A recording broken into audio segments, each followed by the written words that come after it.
যুক্তরাষ্ট্রের সুপ্রিম কোর্টের শুল্ক বাতিল করায় রায়কে অমান্য করে বিশ্বব্যাপী 10% শুল্ক থেকে আরও বাড়িয়ে 15% করেছেন ডোনাল্ড ট্রাম্প। তার বাণিজ্য নীতি প্রত্যাখ্যানকারী বিচারকদের মূর্খ বলেও সমালোচনা করেন তিনি। এদিকে সুপ্রিম কোর্টের শুল্ক বাতিল করা রায়ের আগে আদায় হওয়া $133 বিলিয়ন কী হবে তা নিয়ে রয়েছে ধোঁয়াশা। বিস্তারিত আব্দুল মালিকের রিপোর্টে।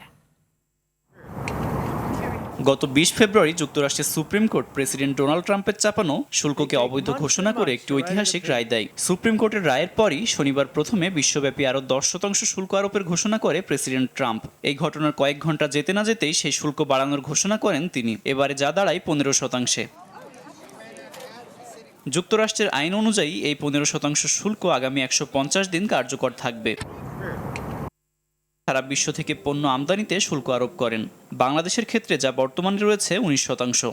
দেশটির সুপ্রিম কোর্টে শুল্ক সংক্রান্ত রায় বাতিলের পর বাংলাদেশ সহ বিশ্বের 157টি দেশের উপর বসানো সম্পূরক শুল্কগুলো আইনি অনিশ্চয়তার মুখে পড়েছে। তবে এরই মধ্যে আমদানি কর হিসেবে যুক্তরাষ্ট্র সরকার আদায় করেছে $133 বিলিয়ন।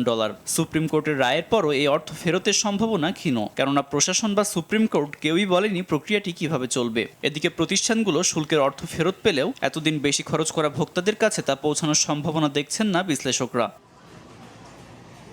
আব্দুল মালেক, RTV।